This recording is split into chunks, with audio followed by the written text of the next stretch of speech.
Aujourd'hui, je vous présente les chars soviétiques de la Seconde Guerre mondiale. C'est parti! On va commencer tout de suite par le Joseph Staline, JS ou IS, en fonction de ce que vous préférez. Il y en a eu trois pendant la Seconde Guerre mondiale, le 1, le 2 et le 3, bien évidemment. On va commencer par les caractéristiques du 1 et du 2, avec 4 équipages, un canon de 122, même si je crois qu'il est plus petit sur le 1, mais bon, c'est pas le plus important. Il a 2 ou 3 mitrailleuses en fonction de la version. Il est avec 3 mitrailleuses de 7,62 mm, c'est déjà pas mal. Il fait 46 tonnes, il est extrêmement lourd. Par contre, il a un très bon blindage avec 90 à 160 mm de blindage. Maintenant, on va passer à l'IS-3 ou Object 703, lui de 1945, donc à la fin de la guerre, avec 4 équipages, un canon de 122 mm aussi, plus une mitrailleuse de 7,62 mm et une de 12,7 mm. Avec ses 110 à 250 mm de blindage, il résiste à tout, pour seulement 45,8 tonnes, un peu plus léger, et je vous laisse avec les quelques images de l'IS-2 qui restent.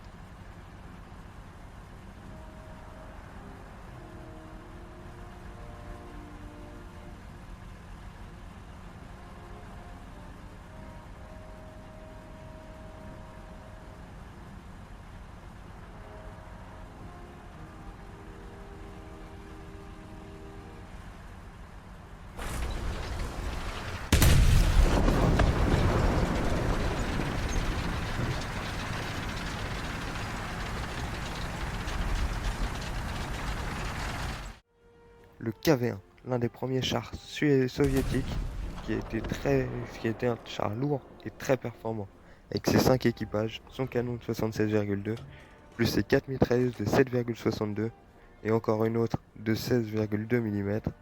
Et il a un blindage en 75, 75, 70, ça veut dire avant, côté et arrière, de blindage pour seulement 46 tonnes, qui est presque aussi lourd que l'IS-1, et l'IS-1 est un peu plus performant quand même.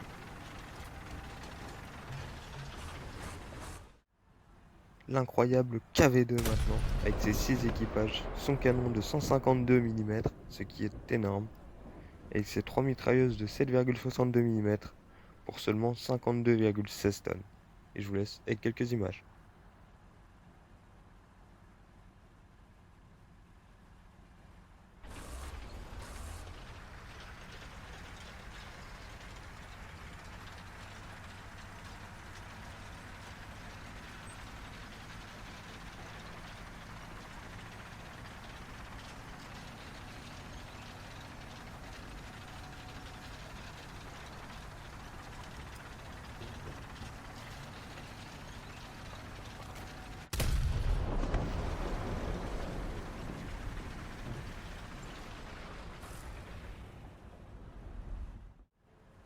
Le SMK, avec ses 7 équipages, ce qui est beaucoup, pour son canon de 16,2 mm seulement, et un autre canon de 45 mm, pour 60 mm de blindage et 44,3 tonnes. Ça fait beaucoup d'équipage pour un char assez gros, mais qui a pas beaucoup de capacité, qui a pas beaucoup de...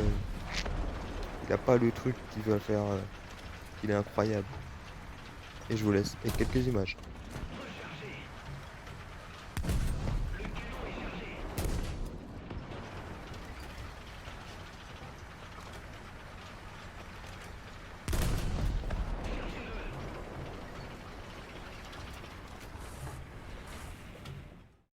Le STZ-5, avec ses 2 équipages, il s'agit d'un lance-missile anti-char de 5,8 tonnes, avec pas, pas de blindage. C'est que des plaques de métal pas épaisses, donc il n'est pas très blindé. Et il n'est pas très grand. Maintenant, on va passer à un autre char. On revient à plus intéressant avec le Su-14 et ses 7 équipages, son canon de 152 mm, 60 mm de blindage et seulement 48 tonnes. Maintenant, on va passer au Su-85. Le Su-85, un char de 1943 avec 4 équipages, un canon de 85, ce qui me paraît logique. C'est 45 mm de blindage pour seulement 29,6 tonnes. Il est plus léger que les autres, mais c'est un canon anti-char. donc ça compense vu qu'il n'a pas de tourelle. Le SU-100, un char de 1944 avec 4 équipages, un canon de sang, ce qui me paraît évident aussi, une mitrailleuse de 7,62 mm, 45 à 75 mm de blindage, ce qui est très peu, mais il est à peine plus lourd que le SU-85 avec ses 31,6 tonnes, et je vous laisse avec ces quelques images.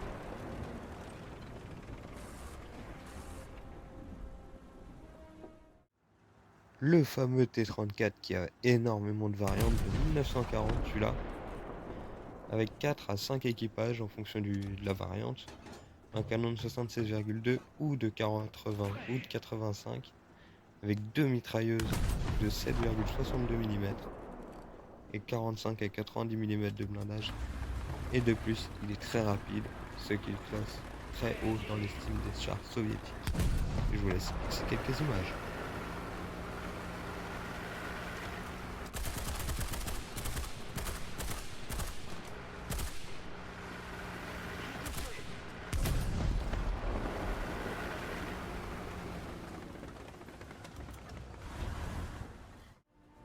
Le T-44, un char avec 4 équipages, un canon de 85 mm, plus 2 mitrailleuses de 7,62 mm.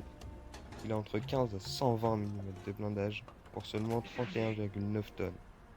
Ce char est incroyable. Il est vraiment incroyable. C'est vraiment l'un des meilleurs chars soviétiques. Mais bon, il y a quand même le JS en face et le T-34. Donc il est un peu moins bien, mais il est incroyable quand même. Maintenant, je passe à un autre char. Et je vous laisse avec ces quelques images.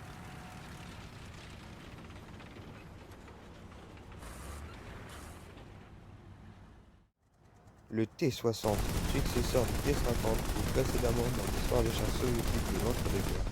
5. Revenons au T-60. Lui, il a 2 équipages, plus un canon de 20, plus une mitrailleuse de 7,62 mm, 15 à 65 mm de blindage pour 6,4 tonnes. Il est très léger, mais c'est pas l'un des meilleurs chars. C'est dommage. Bref, passons tout de suite au T-70 et je vous laisse avec ces quelques images d'abord.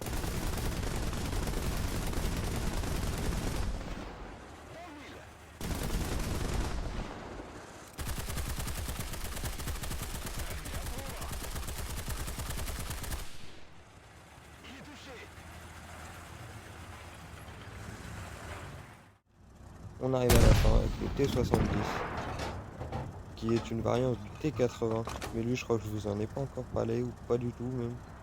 Mais c'était un char qui aurait dû venir dans l'épisode. Ça aurait dû venir dans l'épisode histoire des chars soviétiques de l'entre-deux-guerres 5. Mais bon, je crois que je l'ai oublié. Bon, celui-là, le T-70, il a 2 équipages, un canon de 45, une mitrailleuse de 7,62, 10 à 60 mm de blindage, pour mettre sur le total, comme celui d'avant, un canon en plus, très léger, très peu blindé, avec un petit canon, c'est pas ouf.